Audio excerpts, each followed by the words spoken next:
এই ইসলামের বিজয়কে কেউ ঠেকায় রাখতে পারবে না। যেহেতু ইসলামের বিজয় অবশ্যম্ভাবী, আমরা ইসলামের সাথে মিলে থাকতে চাই, মিশে থাকতে চাই, আমরা বিজয়ের অংশীদার হতে চাই। কি আছে ইসলাম ধর্মে যে কারণে গোটা বিশ্বে ইসলাম নির্যাতিত এবং নিষ্পেষিত হওয়ার পরেও ইসলামের জয় জয়কার? আজকে আমাদেরকে জানতে হবে কি আছে ইসলামে। What is the characteristics of Islam? কি বৈশিষ্ট্য রয়েছে ইসলামে, কি বৈশিষ্ট্য দিয়ে আল্লাহ তাআলা বৈশিষ্ট্যমণ্ডিত করেছেন। আজকে এই সংক্ষিপ্ত পরিসরে ইসলামের 10টি বৈশিষ্ট্যের কথা আমরা শুনবো, আওয়াজ করে পড়েন ইনশাআল্লাহ। কোরআনের একটা শব্দে কেউ কোনো পরিবর্তন ঘটাতে পেরেছে? একটা নোক্তার মধ্যে চেঞ্জ করতে পারছে? এক আয়াতে আল্লাহ কোরআনে বলেছেন ফাআবাউ আইয়ুদাইফুহুমা, মানে দুইজন নবী এসেছিল ইহুদিদের কাছে, ইহুদিরা তাদেরকে মেহমানদারি করায় নাই। এটা একটা বদনাম না? ওমরে ফারুক যখন রাদিয়াল্লাহু তাআলা আনহু মদিনার খলিফা, ইহুদিদের একটা দল ওমরে ফারুকের সাথে সাক্ষাৎ করে এসে বলে, ওমরে ফারুক, তোমাদের কোরআনে আমাদের ইহুদিদের ব্যাপারে একটা বদনাম আছে। কি বদনাম? এই আয়াতে তোমাদের আল্লাহ বলেছে ফাআবাউ আইয়ুদাইফুহুমা, মানে দুইজন পয়গম্বর এসেছিল আমাদের কাছে, কিন্তু আমরা এগরে খাওয়াই নাই, এরা ক্ষুধার্ত ছিল। কিয়ামত পর্যন্ত তোমরা এই আয়াত তেলাওয়াত করবার, মানুষ আমাদেরকে গালি দিবে। তো গালাগালির দরকার নাই, চলো একটা মিউচুয়ালে যাই। কি যাই? Mutual understanding. বেশি কিছু করা লাগবে না। এই ফাআবাউ আইয়ুদাইফুহুমার আবাউর যে বায়ের নোক্তাটা, এইটা সরাই দিয়ে তুমি উপরে দুইটা নোক্তা দিয়ে বারে তা বানায় দিবা, তাহলে অর্থ হবে ফাআতাউ আইয়ুদাইফুহুমা, মানে দুই নবী আসছে আর ইহুদিরা তা করে খাওয়াইছে। ওমরে ফারুক বলে কি লাগবে? কয় এক নোক্তা চেঞ্জ করা লাগবে। কয় একটু দাঁড়া। এরা তো মহা খুশি, আজকে আমাদের মিশন কমপ্লিট। ওমরে ফারুক ঘরের ভিতরে ঢুইকা একটা তলোয়ার নিয়ে আসছে, কয় কার কার লাগবে এদিকে আয়। সব দিছে দৌড়। সুবহানাল্লাহ কইবেন না? আরে ওমরে ফারুক তো এমন সাহাবী ছিলেন যাকে দেখে মুনাফিকরা থরথর করে কাঁপতো। ওমরে ফারুক তো এমন সাহাবী ছিলেন যাকে দেখে শয়তানও কাঁপতো। বিশ্বনবী বলতেন, ওমর মা সালাকা শাইতানু সালিকান ফাজ্জান ইল্লা সালাকা ফাজ্জান গায়রা ফাজ্জিক। ওমর, ইবলিস শয়তান যদি তোমারে কোনো রাস্তা দিয়ে আসতে দেখে, ইবলিস ওই রাস্তা থুইয়া অন্য রাস্তা দিয়ে চলে। আমাদের দেশে আমাদের ছেলেমেয়েরা যখন খেতে চায় না, আমরা বলি আম্মু তাড়াতাড়ি খাও, ভাল্লুক আসবে, বাঘ আসবে, বিড়াল আসবে, বলি না? আপনাদের বান্টিতে কি বলেন? আপনার ছোট্ট মেয়েটা রাতের খাবার খেতে চায় না, খাবার নিয়ে পিছে পিছে দৌড়াইতেছেন, মা খাও, কি আসবে বলেন? বিলাই। আর কি বলেন? আচ্ছা, শিয়াল আসবে, কুকুর আসবে, বিড়াল আসবে। মদিনাতেও মদিনার মায়েরা বাচ্চাদেরকে রাতে খাওয়াতে পারতো না, তখন বাচ্চাদেরকে বলতো মা তাড়াতাড়ি খাও, হা হুয়া ইয়াতি ওমর, ওই যে ওমর আসতেছে ওমর। ওমরে ফারুকের নাম শুনলে ভয়ে চুপটি মেরে বাচ্চাগুলো খেতে শুরু করতে পড়েন। সুবহানাল্লাহ। এজন্য বিশ্বনবী বলেছেন লা নাবিয়্যা বা'দি ওয়ালা রাসূলা, আমার পরে কোনো নবীও নাই, রাসূলও নাই, তবে লাউ কানা বা'দি নাবিয়্যুন লাকানা ওমর, আমার পরে যদি নবী হওয়ার কোয়ালিটি কারো থাকে, আমার ওমরের সেই কোয়ালিটি আছে। ওমরে ফারুকের কাছে আসছিল একটা নোক্তা চেঞ্জ করার জন্য, বারে তা বানাইতে পারছে? এইভাবে অনেকভাবে ইহুদিরা ষড়যন্ত্র করেছে, একটা অক্ষর, একটা নোক্তা চেঞ্জ করতে পেরেছে? এই ভারতবর্ষ থেকে কোরআন কিভাবে দূর করবে অনেক প্ল্যান করেছে ইংল্যান্ড থেকে। পরে তারা ভাবলো ভারতের যত কোরআন আছে আগুন দিয়ে জ্বালায় দিব, তাইলে কোরআন দূর হয়ে যাবে। পরে তাদের আরেক কমিটি রিপোর্ট করলো, না, আমরা এসে অডিট করে দেখলাম এরা শুধু কাগজেই কোরআন লিখে রাখে না, এদের হেফজখানাগুলোতে বাচ্চারা মাথা ঢুলতে ঢুলতে কোরআন পরে পরে সিনার ভিতরে ঢুকায়া রাখে। যদি আগুন জ্বালিয়ে দিয়ে কোরআনকে শেষ করা যাবে? কোরআনের গালি দিয়ে কোরআনকে থামানো যাবে? কোরআনের মাহফিল বন্ধ করে কোরআনের আওয়াজকে স্তব্ধ করা যাবে? পৃথিবীর কোনো অপশক্তি কোরআনের কিছুই করতে পারবে না। চিল্লায় বলেন ঠিক কিনা? এজন্য আমরা কোরআনের সাথে থাকতে চাই, ইসলামের বিজয়ের অংশীদার হতে চাই। চিল্লায় বলেন ঠিক কিনা?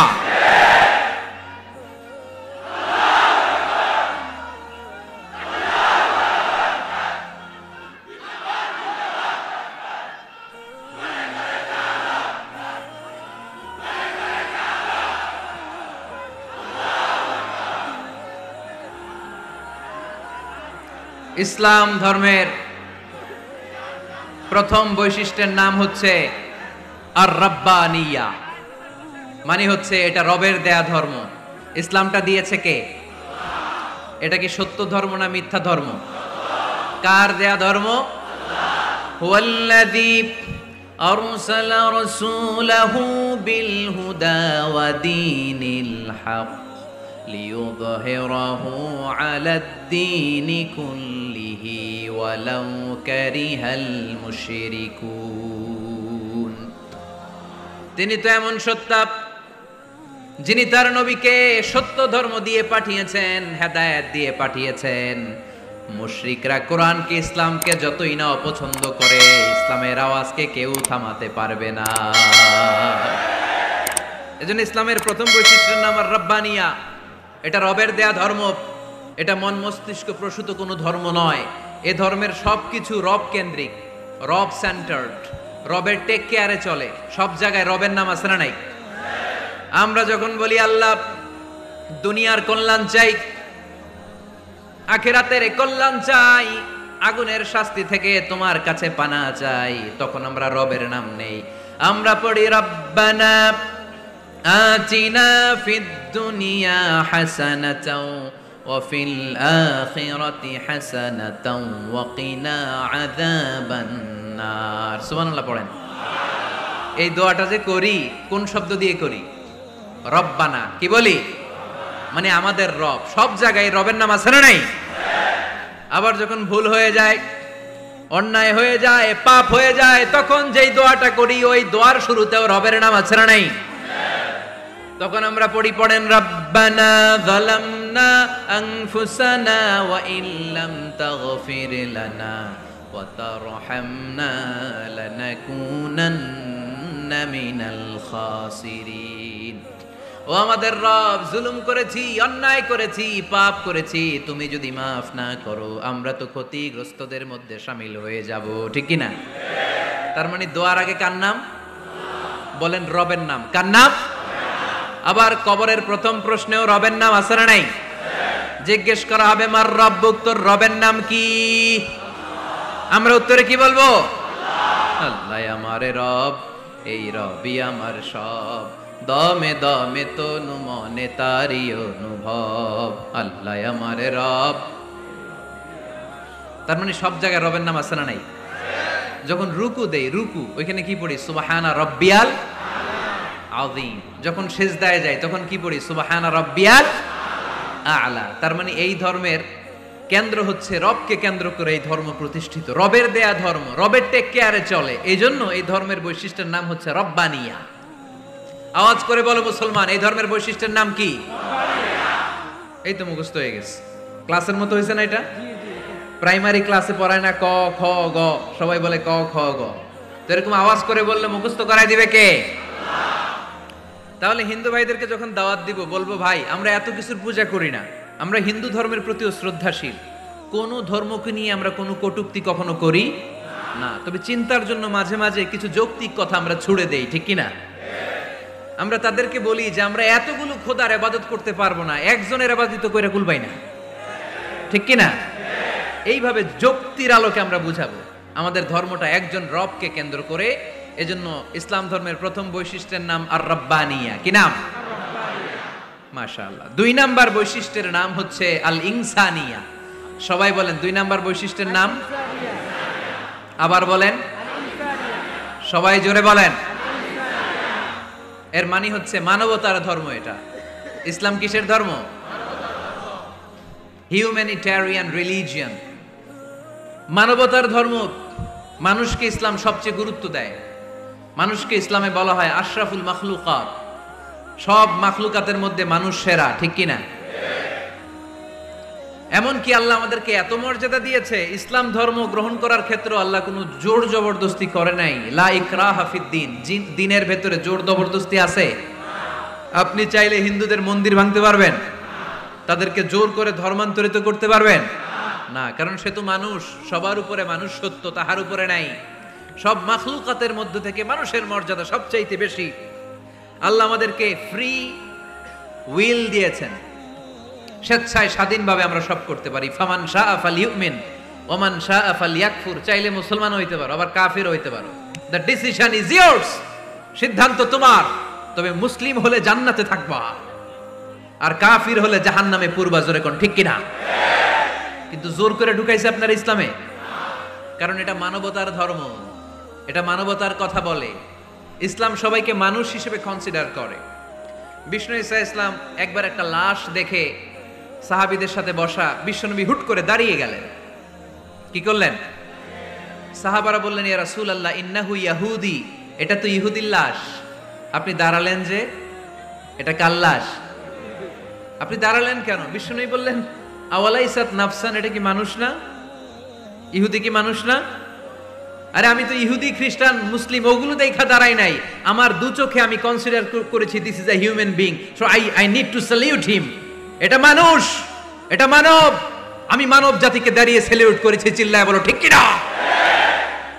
বিশ্বনবী দু চোখ দিয়ে মানুষ দেখতেন, আস্তিক নাস্তিক দেখতেন না, কাফির মুশরিক দেখতেন না। বিশ্বনবী কনসিডার করতেন this is a human being, এটা একটা মানুষ। আমরা এখন কাউকে মানুষ হিসেবে কনসিডার করার আগে এরা কয়েক ভাগ করে ফেলি। পাগড়ি দেখলেই বলি এটা কোন পীরের মুরিদ, আছে না নাই? একই জামাত ইসলাম করে, নাকি চরমনাই করে, নাকি খেলাফত করে, না মজলিস করে, না আওয়ামী লীগ করে, না বিএনপি করে। এই যে আমরা ভাগাভাগি করি, প্রথমে তো কনসিডার করবেন he is a human being, সে হচ্ছে পৃথিবীর শ্রেষ্ঠতম মানুষ, আশরাফুল মাখলুকাত। কিন্তু এগুলো করার আগে আমরা খালি ভাগাভাগি, আমরা মানুষকে মানুষ হিসেবে কনসিডার করতে চাই না, ঠিক কিনা? ইসলাম আমাদেরকে শিখিয়েছে মানুষকে মানুষ হিসেবে কনসিডার করো। বিশ্বনবী ইহুদির লাশ দেখে দাঁড়ায়, আর আমরা মুসলমানরা কিলাকিলি করি। কথা বলেন। আমরা যখন বন্যা দুর্গত এলাকায় ত্রাণ নিয়ে যাই না? উত্তরবঙ্গে বন্যা, দক্ষিণাঞ্চলে বন্যা, আমরা যখন ত্রাণ নিয়ে যাই তখন কি খুঁজে খুঁজে মুসলমান ঘর কোনগুলো ওগুলারে ত্রাণের প্যাকেট দিব এভাবে দেই? কিভাবে দেই? সবাইরে দেই, ঠিক কিনা? কারণ মানবতা যেখানে বিপন্ন, ইসলামের ত্রাণ সেখানে আছে না নাই? আমরা তখন মুসলিম অমুসলিম কাফের মুশরিক দেখি না, আমরা দেখি কারা বন্যা পীড়িত, কারা দুঃখ কষ্টে আছে। যারাই কষ্টে আছে তাদের জন্য আমাদের হেল্পিং হ্যান্ড আমরা এক্সপান্ড করে দিব, আমাদের সাহায্যের হাত তাদের কাছে পৌঁছে যাবে। জোরে কোন ঠিক কিনা? এটারে বলে হিউম্যানিটেরিয়ান রিলিজিয়ান। ইসলামরে বুঝে নেন, ইসলামের সৌন্দর্যটারে শিখে নেন, কাদা ছড়াছড়ি আর কইরেন না। কত সুন্দর ধর্ম আল্লাহ আমাদেরকে উপহার দিলেন, আর এই ধর্মটারে আমরা কুৎসিত করতে করতে, কালো করতে করতে শেষ করে দিয়েছি। এজন্য অমুসলিমরা বলে মুসলমান হওয়ার দরকার নাই, আমাদের ধর্মই অনেক ভালো। কারণ ইসলামের যে সৌন্দর্য আমরা তো দেখাইতে পারি নাই। ওরা তো আমগো দিকে তাকাইলেই দেখে এ আরে বলে কাফের, ও ওরে বলে মুশরিক, ঠিক কিনা? এরা বলে আমগো কাফের হওয়ার দরকার নাই, মুশরিক হওয়ার দরকার নাই, আমরা যা আছি ওইটাই ভালো, ঠিক কিনা? এটা হিউম্যানিটেরিয়ান রিলিজিয়ান। জাদুল মাআদ ফি হাদি খায়রিল ইবাদ, আল্লাহ রাসূল সাল্লাল্লাহু আলাইহি ওয়াসাল্লামের উপর একটা সিরাত গ্রন্থ আর আসিরাহ আল হালাবিয়া, এই দুইটা গ্রন্থে একটা ঘটনা এসেছে। নাজরান থেকে ৬০ জন খ্রিস্টান পাদ্রী বিশ্বনবীর সাথে দেখা করতে এসেছিলেন। কয়জন? জোরে বলেন কয়জন? তারা যখন দেখা করতে এসেছে মদিনার বাজারে তারা দাঁড়িয়েছে। ইন দ্য মিন টাইম জোহরের আজানের সময় মসজিদে নববী থেকে আজান হচ্ছে, আল্লাহু আকবার, আল্লাহু আকবার,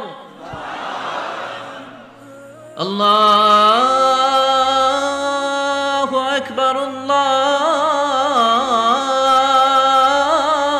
আল্লাহু আকবার। সুমধুর আজানের ধ্বনি শুনে তারা থমকে দাঁড়িয়েছে।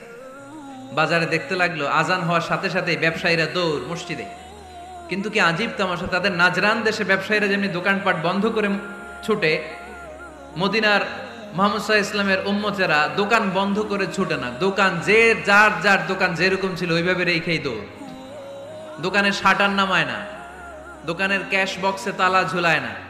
আপনাদের আজকের প্রোগ্রাম তো এই বান্টি আদর্শ বাজার ব্যবসায়ীদের উদ্যোগে। আপনারা ব্যবসায়ীরা দোকান থেকে চলে যাওয়ার সময় কি করেন? শাটার নামান না, ক্যাশ বক্সে তালা লাগান না। নাজরানের খ্রিস্টানরা দেখলো না, তালা টালা ঝুলায় না, স্বর্ণের দোকানদার স্বর্ণ টর্ণ রাইখা নামাজে দৌড়। সুবহানাল্লাহ কইতে পারলেন না? এই দৃশ্য দেখে খ্রিস্টানরা অবাক, কয় থাক আর দেখা করার দরকার নাই, কিভাবে মুহাম্মদ সাল্লাল্লাহু আলাইহি ওয়াসাল্লাম গোটা বিশ্ব কবজায় এনেছে এই দৃশ্য দেখে আমরা বুঝতে পেরেছি। তারপরে অনেকে বললো এত দূর থেকে এসেছি মিটিংটা করে যাই।